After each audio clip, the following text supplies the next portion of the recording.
Tenho a sensação de que ele não teve uma morte tranquila, suave e serena. Os castigos que infligiam eram cruéis. Com certeza eles queimavam e mutilavam o corpo e certamente decapitavam. A mumificação significava status, não era para qualquer um.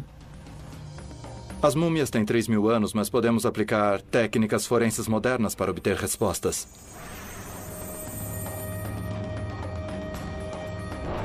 Se já não estava morto, isso certamente o matou. Uma força, uma violência incrível.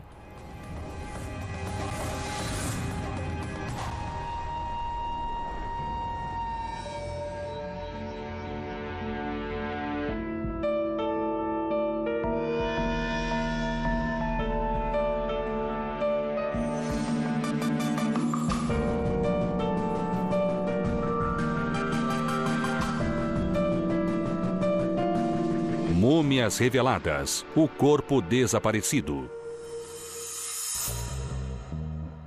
As múmias, restos humanos preservados, são uma singular janela para o passado.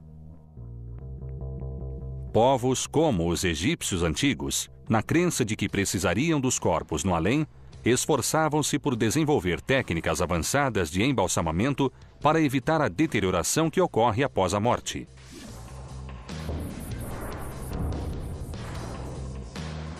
Milhares de anos depois, a ciência permite desvendar os segredos desses corpos preservados e revelar detalhes surpreendentes sobre o mundo desses indivíduos, como viveram e, no caso de muitos, como morreram.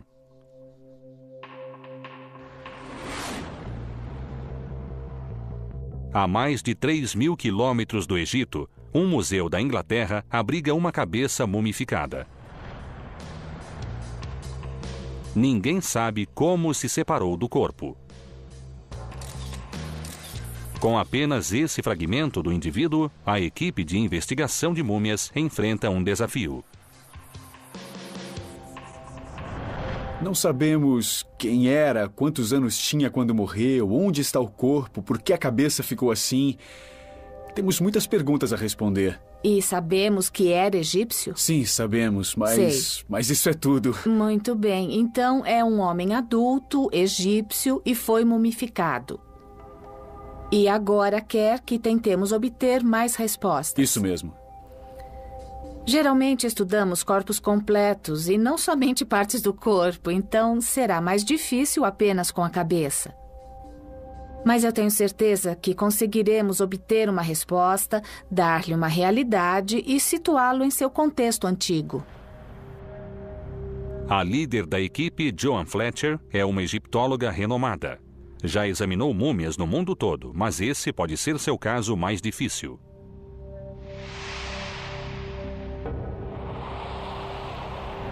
Antes de tudo, gosto de realizar um exame visual minucioso, ficar frente a frente com a múmia. A mumificação foi magnífica, o tecido foi muito bem preservado. Olha, veja o perfil, o nariz está perfeito. E isso é muito raro. Geralmente o nariz fica achatado devido às faixas apertadas. E é muito pungente porque a expressão foi mantida, é quase como se estivesse olhando para nós.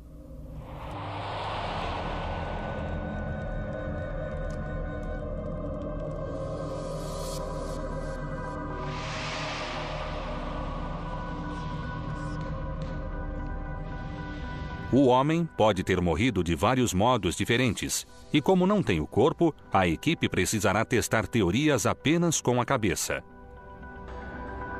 Aos poucos, a equipe de investigação de múmias tentará preencher as lacunas para saber quem ele era, onde viveu e, se possível, como morreu. Cada membro da equipe tem habilidades especiais. Duncan Lees trabalha com a polícia de Londres e a inteligência militar.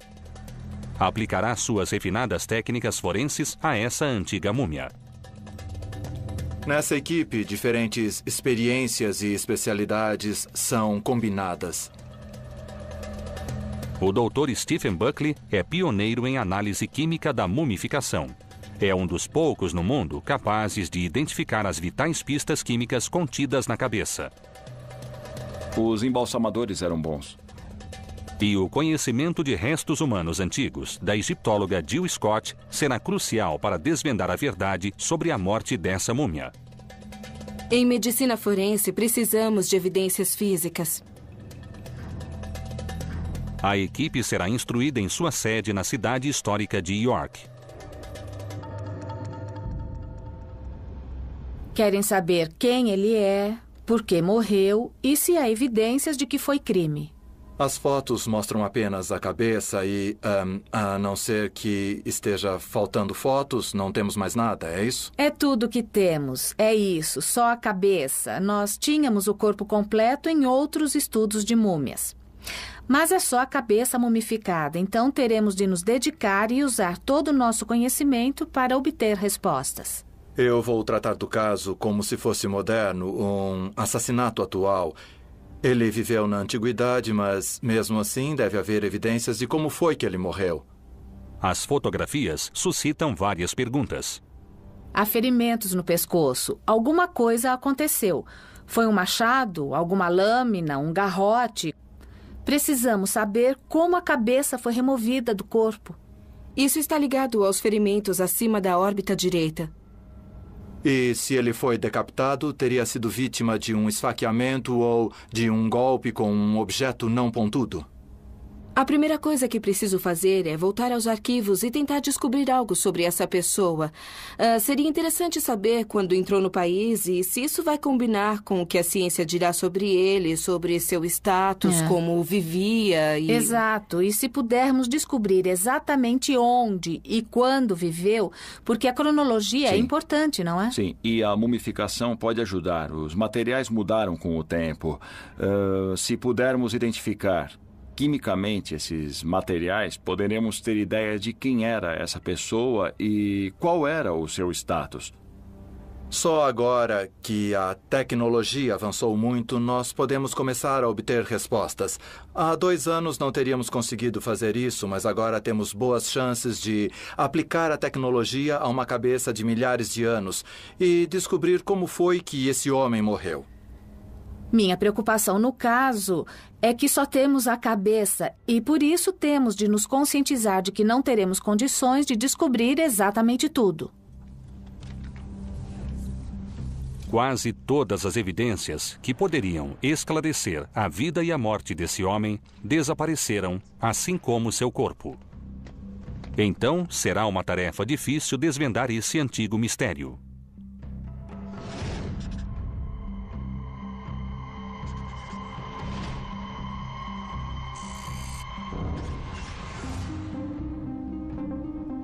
A equipe de investigação de múmias emprega as últimas técnicas forenses para determinar exatamente como esse egípcio antigo morreu. Mas, mesmo com toda a tecnologia, a ausência do corpo será um grande obstáculo. Steven recolhe amostras de pele da cabeça para uma espectrometria.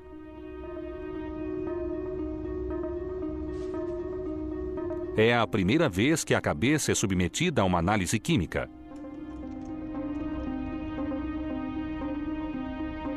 Com o teste, Steven poderá identificar compostos químicos usados para embalsamar a cabeça.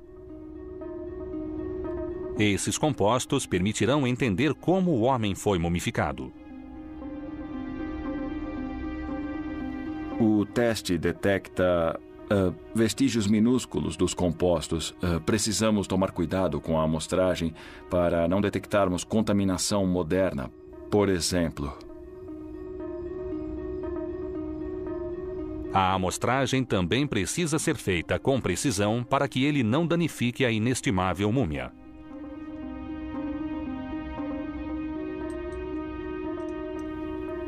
A mumificação fornecerá várias pistas sobre quem ele era. A qualidade é excelente e os materiais que encontrarmos ajudarão a situá-lo corretamente na história. O equipamento é tão sensível que pode detectar 2 gotas de sangue em uma piscina olímpica.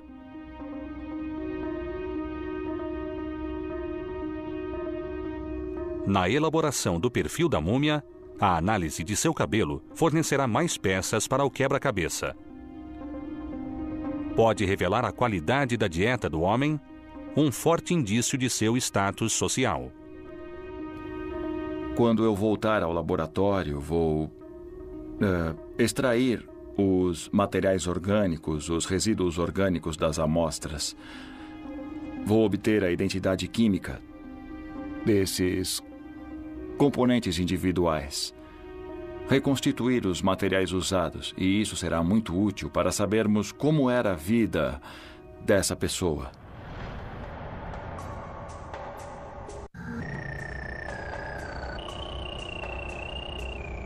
Enquanto isso, o arqueólogo forense Duncan Lees usa um laser tridimensional para construir um modelo virtual da múmia. O aparelho criará uma versão digital da cabeça essencial para o trabalho da equipe. Usamos um scanner a laser para criar um modelo preciso que possamos examinar sem tocar a cabeça. Para começarmos a procurar danos, lesões, fraturas, qualquer compressão e relacioná-los a armas ou objetos ou alguma coisa que possa se tornar uma hipótese para a causa da morte. É bem melhor utilizar um ambiente virtual. O scanner usa o mesmo sistema de eco do radar, mas com raios laser.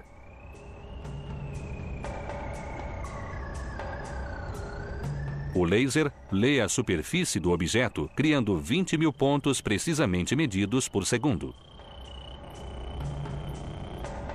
Essas informações extremamente detalhadas vão para um computador que gera um modelo virtual em 3 dimensões. A exatidão é extraordinária.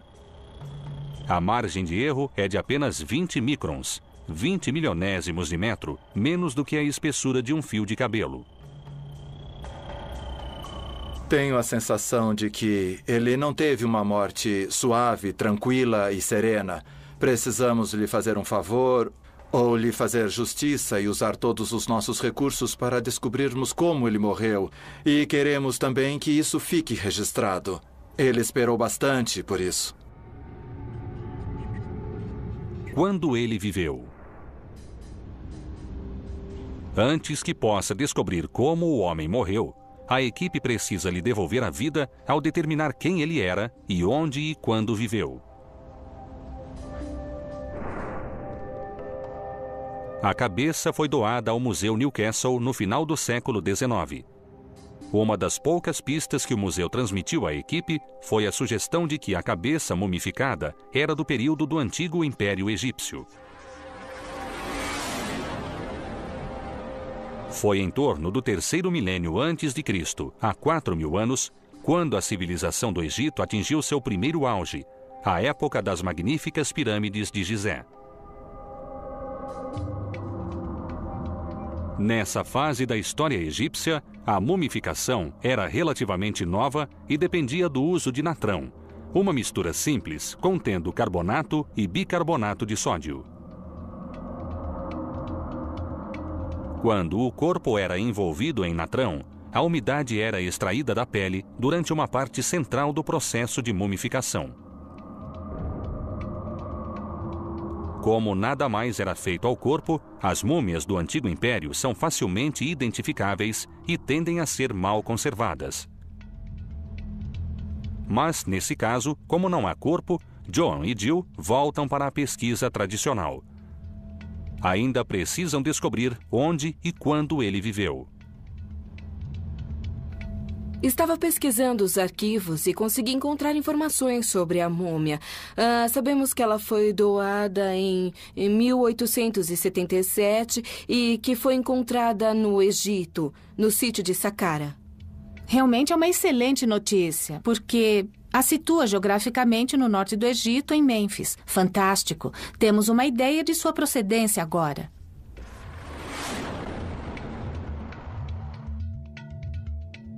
A ligação com o sítio de Saqqara é um avanço significativo, pois era o cemitério da capital, Mênfis, onde os governantes e a elite eram enterrados.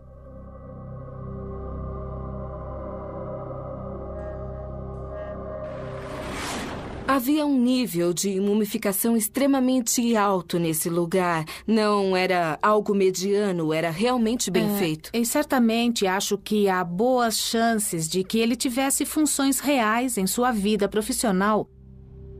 Porque esse tipo de mumificação, esse padrão, não era para qualquer um. Ele era da nata da sociedade, penso eu.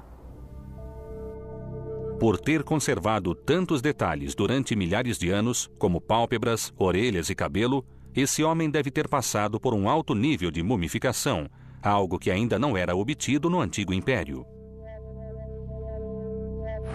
E eu diria que, quanto às técnicas de mumificação, estamos diante de, no mínimo, 1000 anos posterior. As técnicas de mumificação encontradas apontam para 1200 a 1000 antes de Cristo. Corrigir a data de origem da cabeça pode ser o primeiro avanço no caso. A qualidade da mumificação sugere que a múmia data do final do Novo Império ou de 1000 antes de Cristo. O Novo Império foi a época de alguns famosos governantes como Tutancâmon e Ramsés II. Mudar a data da origem da cabeça em mais de 1000 anos tem grandes implicações.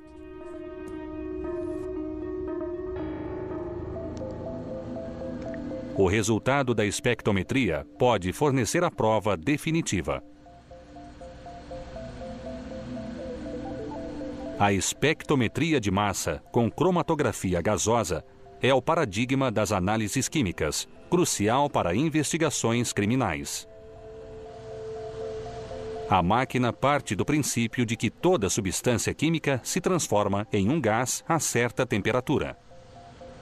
Com o aquecimento gradual das amostras extraídas da cabeça, os testes revelam centenas de componentes ao examinar o ponto em que se convertem em gás. Isso fornecerá a identidade química das substâncias usadas no embalsamamento. O material usado na pele é um óleo vegetal. Óleo de rícino é um dos ingredientes e uma resina de conífera bastante aquecida. Por que aquecida?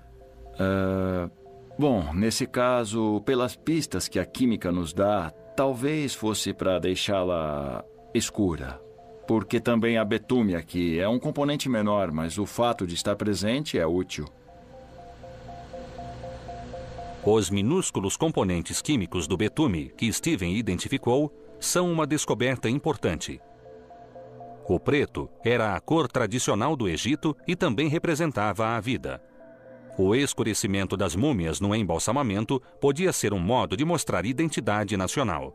O achado pode ligar a múmia a um período ainda posterior ao que Joan pensara. O betume exclui o Novo Império como origem possível. Só começou a ser usado em 700 ou 600 a.C. O resultado é o fato concreto que a equipe buscava. A ciência moderna ajudou a relacionar a múmia a um período posterior, em torno de 700 a 400 a.C., cerca de 2000 anos depois do que o registro do museu sugerira. A equipe determinou que o homem quase certamente vivera na cidade egípcia de Mênfis no período final. Foi o último grande florescimento da cultura egípcia, os séculos finais da gloriosa era dos faraós.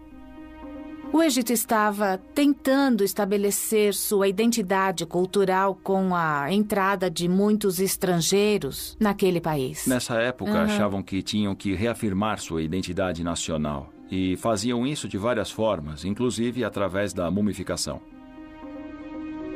Mas a análise de Steven produziu ainda mais resultados. Na amostra de cabelo que comparamos com a pele, Nós encontramos uma identidade química parecida, um padrão semelhante com o óleo de rícino, a resina de conífera, o bálsamo e o betume, mas também a cera de abelha. Não foi barato. Então, esses compostos não eram acessíveis a qualquer um. Não eram.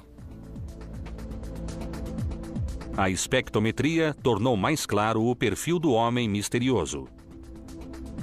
Informou onde e quando ele viveu. E, incrivelmente, também identificou uma exótica conífera e cera de abelha em seu cabelo.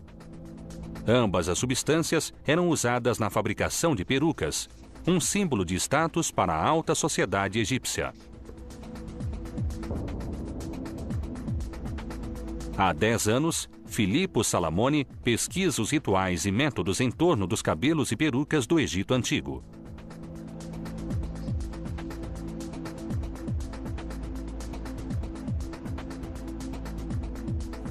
Usando técnicas milenares, Filippo reconstruiu o tipo de peruca que um egípcio de alto prestígio como esse teria usado. Phil, está absolutamente fantástico. Obrigado. Uma das coisas que descobri rapidamente fazendo essa peruca é que aquelas pessoas eram realmente muito hábeis, talvez até mais do que hoje, porque tudo era feito à mão, sem a ajuda de instrumentos modernos. Filippo levou 4 meses para criar essa requintada peruca e usou uma das substâncias descobertas por Steven no cabelo da múmia. Os egípcios antigos prendiam cada fio de cabelo separadamente, usando cera de abelha, passando os fios de cabelo pela cera.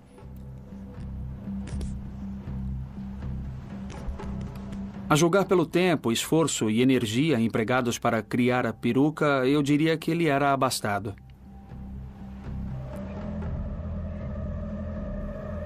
Temos a peruca, que é um símbolo de status, e quem a usava parecia diferente da vasta maioria das pessoas na sociedade da época e enviava a mensagem de que dispunha de meios para mandar fazer esse tipo de artefato.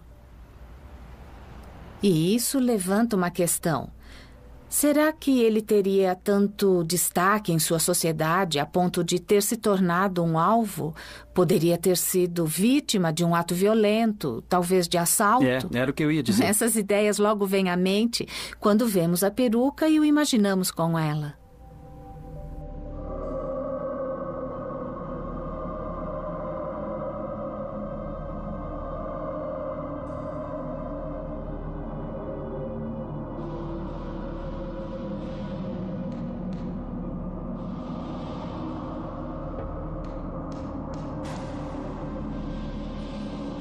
A investigação está ganhando impulso. Um quadro emerge, composto pela vida, o status e até a aparência do homem. Mas a equipe ainda não sabe como ele morreu. Jill voltou aos arquivos egípcios em Newcastle. Ela busca evidências de que a decapitação era praticada no período final do Egito Antigo. São imagens feitas pelo barão Dominique Vivant Denon, que acompanhou Napoleão durante a conquista do Egito. Ele viajou e desenhou cenas que encontrou em algumas tumbas e monumentos. Temos imagens de um homem segurando uma faca com uma pessoa decapitada. Sua cabeça está no chão e ele está preso a um pilar. Então é possível que isso tenha acontecido com ele, com base nos ferimentos. E é muito interessante. Foram baseados em tumbas e monumentos, então sabemos que existiam e mostravam pessoas sendo decapitadas ainda vivas, como um tipo de punição ou ritual. Temos evidências indicando que isso acontecia na antiguidade, e isso é muito importante. Então, a decapitação era praticada na época. Mas foi assim que a múmia perdeu a vida? Joan decidiu consultar um radiologista sobre decapitação como causa mortis. O Dr. Ian McClough é especialista em múmias egípcias.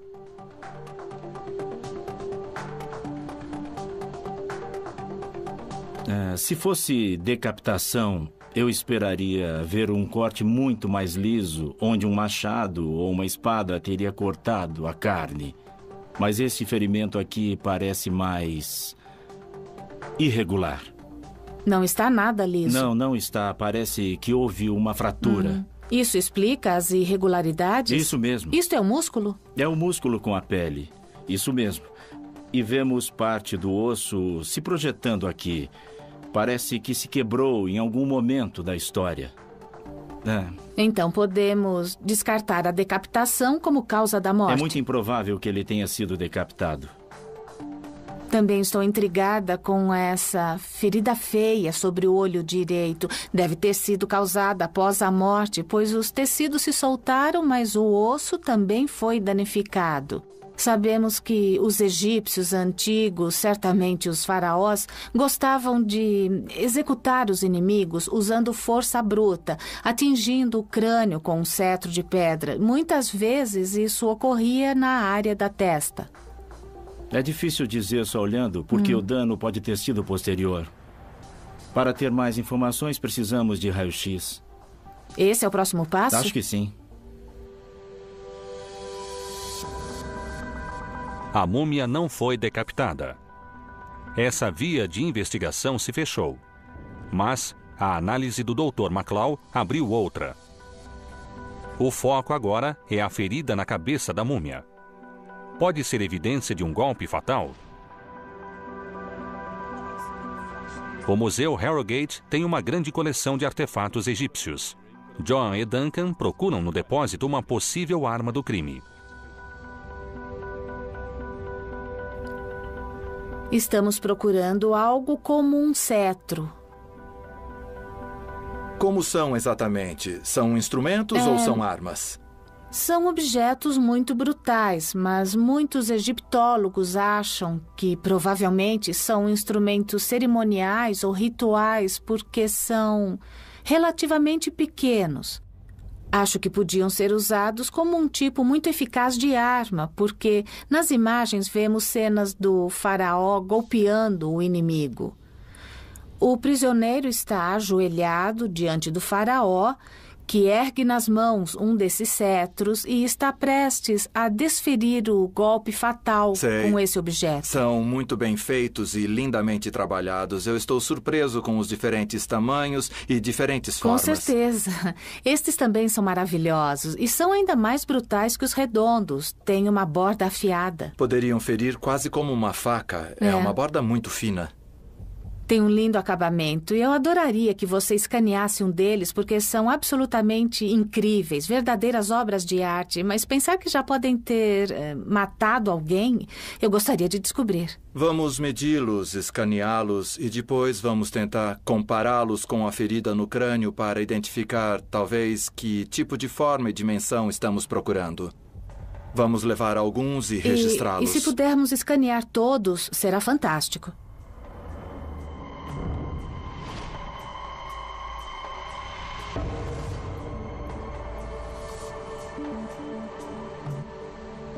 Como a múmia, os cetros têm milhares de anos e são igualmente inestimáveis.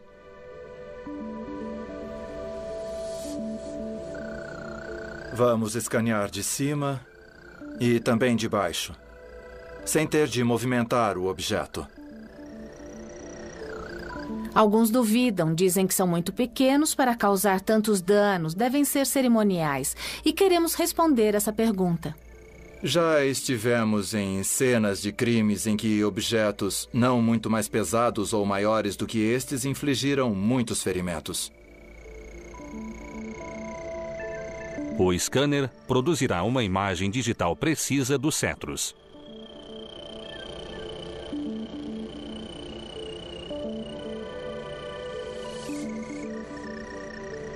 Duncan poderá comparar os dados com as dimensões digitais da ferida na cabeça que obteve no começo da investigação.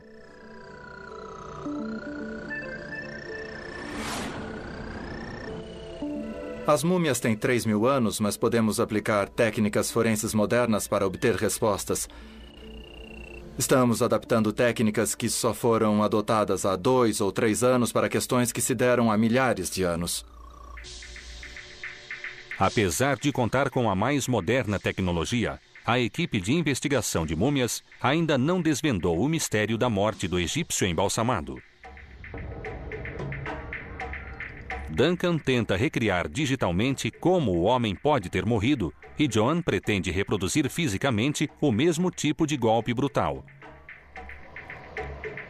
Ela quer saber que tipo de dano um cetro pode causar a um crânio humano.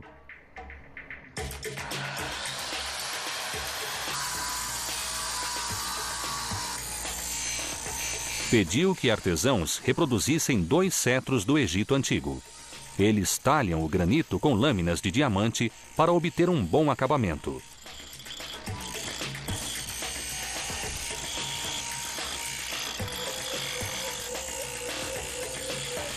Joan quer garantir que as técnicas modernas fiquem à altura da perícia artesanal egípcia. Está certo assim? Está sim. Eu acho que está ficando muito bom mesmo. Você gostaria de chanfrar mais? Eu gostaria, sim, só 1 ou 2 milímetros no máximo, para a curva ficar bem bonita. Os egípcios antigos não tinham ferramentas elétricas para talhar os cetros. Usavam sílex para moldar o granito e a áspera textura da areia para lixá-lo. E o processo levava semanas e não horas. Aí está. Só preciso lixar, está um pouco irregular. Você já pode ver o corte do diamante. Viu? Sinta como fica liso. É mesmo, foi bem rápido. Está sentindo? Estou sim, dá para sentir bem. Parece os antigos. E, na verdade, é o que você criou. É só pôr um cabo e golpear alguém. Com certeza. Duncan está pronto para examinar sua reconstrução virtual do ataque com o cetro. Estou reunindo os dados do escaneamento a laser dos cetros. Temos os dados da cabeça da múmia. E agora temos um recurso digital dos cetros. Estou tentando ver se algum deles pode ser uma causa potencial da morte para saber se um cetro foi usado para causar a ferida sobre o olho. Examinei várias hipóteses e fiz uma animação do que parece ser a melhor. É um ataque vindo da frente ou do lado e não de trás. Quando unimos os dados digitalmente, parece a lesão provocada por um martelo, ou seja, um cabo forte de madeira e um objeto pesado, e às vezes bastante pontudo, e que causaria muito estrago. Já vi danos que esses objetos causam a pessoas. Certamente podem levar à morte. Com certeza causariam o tipo de ferida acima do olho. Tá certo, então me diga, qual cetro você acha que seria mais eficaz ou pelo menos mais capaz de causar o ferimento nesse caso? Bem, os cetros que examinamos encaixam-se em 2 categorias. Alguns são mais achatados, como este, e outros são mais redondos e embotados. Tem o mesmo peso, mas eu diria que foi o redondo entendi. devido ao tamanho do impacto e também de seu formato mais difuso. Joan vai comparar a lesão no crânio da múmia com as réplicas dos cetros. Se forem compatíveis, um cetro pode ter sido a arma do crime. Cabeças de porcos têm pele e músculos semelhantes aos humanos. O osso é mais largo, mas um cetro causaria o mesmo estrago ao crânio suíno. As cabeças dos porcos serão atingidas pelos 2 tipos de cetro. Depois, serão radiografadas para ver se os danos são iguais ao da cabeça mumificada. E aqui estão os 2 tipos de cetro que os egípcios antigos usavam. E como pode ver, são muito diferentes. Será que pode segurar os 2? Agora vou marcar nas cabeças o lugar exato onde quero que aponte para reproduzir a lesão que encontramos na múmia. Será que poderia fazer isso? Pode ser? Vai em frente. Claro.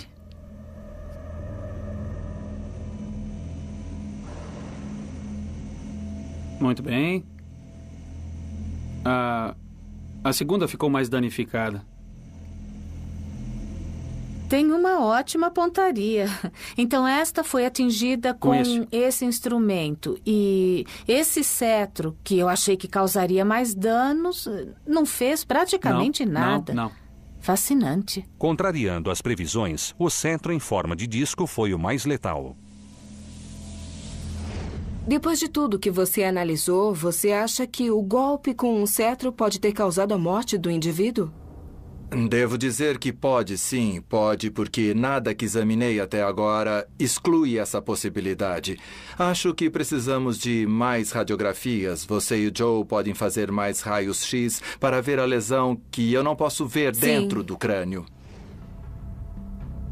Ambos os exames forenses foram um sucesso. Parece que a múmia pode ter sido morta com um cetro. Agora, a equipe precisa de provas concretas para a teoria.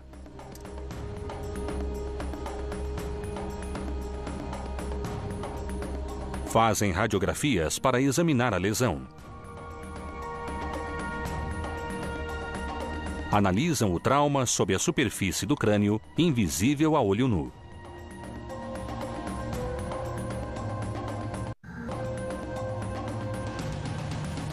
Com os raios-x, poderão visualizar as lesões cranianas nas cabeças dos porcos e da múmia e saber se os danos são compatíveis. O professor Don Broadwell, um famoso paleopatologista, examinará os raios-x. É especialista em determinar a causa da morte e investigou crimes de guerra na antiga Iugoslávia. Estes são os raios-x depois dos experimentos com as cabeças dos porcos e os cetros. Este aqui foi com o cetro redondo, o circular. E este aqui é o resultado com o cetro em forma de disco, com a borda fina. São lesões bem diferentes em cada crânio de porco. E agora temos o crânio da múmia, também lesionado nessa área. Então, gostaria de ouvir qual é a sua opinião em termos de comparação entre os ferimentos infligidos. Quanto aos crânios dos porcos, o mais danificado é o da esquerda. Há bem mais lesões nessa área. Aqui na parte superior do focinho, nessa passagem para a área do crânio. E há poucas evidências de danos no outro. O professor Broadwell identificou lesões nas cabeças dos porcos. Em comparação, a lesão no crânio humano é muito modesta. Segue o contorno do sistema do seio frontal, dos espaços dentro do osso frontal. Se o impacto tivesse sido muito forte, eu esperaria que a lesão se estendesse para outras partes do osso frontal. A lesão no crânio da múmia não é muito extensa, comparada ao trauma mais intenso nos crânios dos porcos. Depois de todos os testes, um golpe com um cetro é excluído como causa da morte da múmia.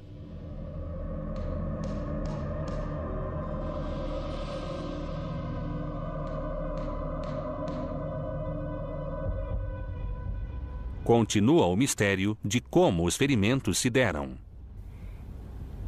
Ele não foi decapitado Certo. e também não foi atacado com um cetro e nem foi golpeado até a morte. Então, precisamos tentar determinar como esses ferimentos sérios foram infligidos a esse homem. Para verificar se não deixaram passar nada, John e Jill recordam o que já descobriram sobre a múmia. Sabemos que é homem, de posição social elevada devido à qualidade do embalsamento. E os resultados da análise química que nós fizemos mostraram até a natureza da peruca que ele usava. Então sabemos que em vida ele era um dandy, era elegante, usava as perucas que estavam na moda, o que o marcava na sociedade como alguém de status elevado. E além disso, esse indivíduo pode ter vindo de Saqqara, o cemitério dos mais ricos. E, Pode. Bom, era um lugar que os saqueadores de tumbas sempre visavam. E ele foi enterrado com seus ornamentos, com colares, joias, coisas assim. E os saqueadores devem ter entrado e arrancado tudo, porque precisavam entrar e sair rápido. E alguém na antiguidade escreveu isso. Encontramos a múmia de um rei equipado como um guerreiro, com um grande número de amuletos sagrados e ornamentos de ouro. Então foi um ataque relâmpago. Isso Entraram, saíram, levaram as joias. Isso. O tempo era curto, portanto, não podiam ficar muito tempo lá. Precisavam ser muito rápidos para não serem pegos, porque o castigo, se eles fossem pegos... Você sabe, era muito cruel. Como sabemos, eles eram empalados, espancados, tudo isso. Então, eles precisavam saber entrar e sair rápido. Porque senão eles seriam pegos e seriam Digamos terrível. que isso explicaria tanto a decapitação quanto esse golpe no alto da cabeça. Então, ambos ocorreram após a morte e nenhum foi a causa da morte. Mas, mesmo que o ataque a túmulos possa explicar as lesões, a equipe ainda não determinou exatamente como o homem morreu.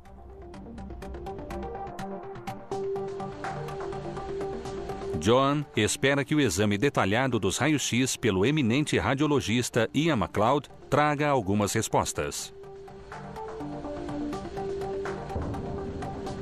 Aqui está o alto do crânio. Aqui está o olho. Vemos essa espécie de contorno no nariz, mas o que me intriga nessa imagem é o que aconteceu ao pescoço desse homem. Aqui estão as vértebras no alto do pescoço. E esse pequeno osso aqui, chamado odontoide, é o que faz a cabeça girar. Normalmente haveria uma vértebra aqui, mas não há.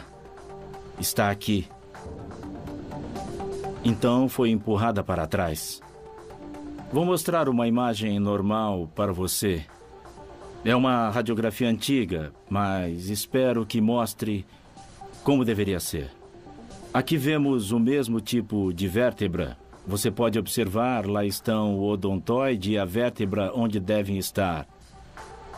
Mas neste caso... Foi para trás. Foi empurrada para trás. Teria acontecido em vida ou logo após a morte? A lesão deve ter ocorrido antes da mumificação. Depois do processo de mumificação, a pele ficava como couro e, se um nível de força como esse fosse aplicado, ela se romperia. Que tipo de ação pode ter causado isso? A cabeça deve ter sido erguida para cima e para trás, quase arrancada para criar isso. É bastante incomum. Então foi alguma manipulação violenta da cabeça, quase como se o crânio tivesse sido arrancado da vértebra. Somente isso explica por que a vértebra foi deslocada para cima da vértebra abaixo dela. É perturbador, então a morte foi muito violenta.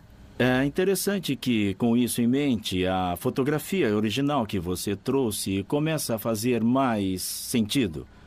Eu notei essa estranha contorção no pescoço. Então não era muito difícil imaginar um tipo de faixa em torno dessa área do pescoço. Como um fio ou corda? Algo desse tipo que foi puxado com grande força, pois torceu o pescoço e, como é o local certo, causou a lesão. Então, estamos dizendo que é possível que algum tipo de corda ou faixa tenha sido usada para estrangular esse homem e puxada com força, criando essa horrível lesão. Isso combina com o que estamos vendo. E com que força? Uma força incrível. É uma lesão feia e que jeito horrível de morrer. Sim, realmente.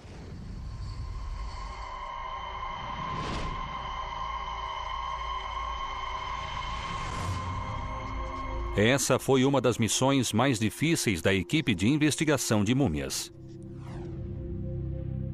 A mumificação significava status e não era para qualquer um. Também a cera de abelha. Ele teria tanto destaque em sua sociedade a ponto de se tornar um alvo? Podemos imaginar uma faixa que foi puxada com muita força. Mesmo com poucas evidências e sem poder examinar o corpo, a equipe descobriu quando e onde o homem viveu, sua posição social e que foi cruelmente estrangulado. O estrangulamento não era um método comum de execução estatal no Egito e era muito raro em batalhas. Então a equipe pôde concluir que o homem misterioso quase certamente fora vítima de um brutal assassinato. O que achei tocante é que rapidamente ele passou de um objeto a ser medido e examinado para uma pessoa que estávamos tentando entender.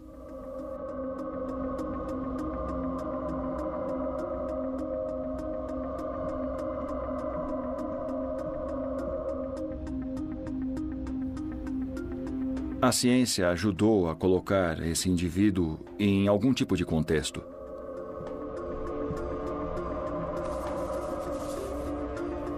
Ainda que tivéssemos o corpo, não teríamos chegado a outros resultados, além de quem ele era, de onde ele era e qual foi a causa de sua morte.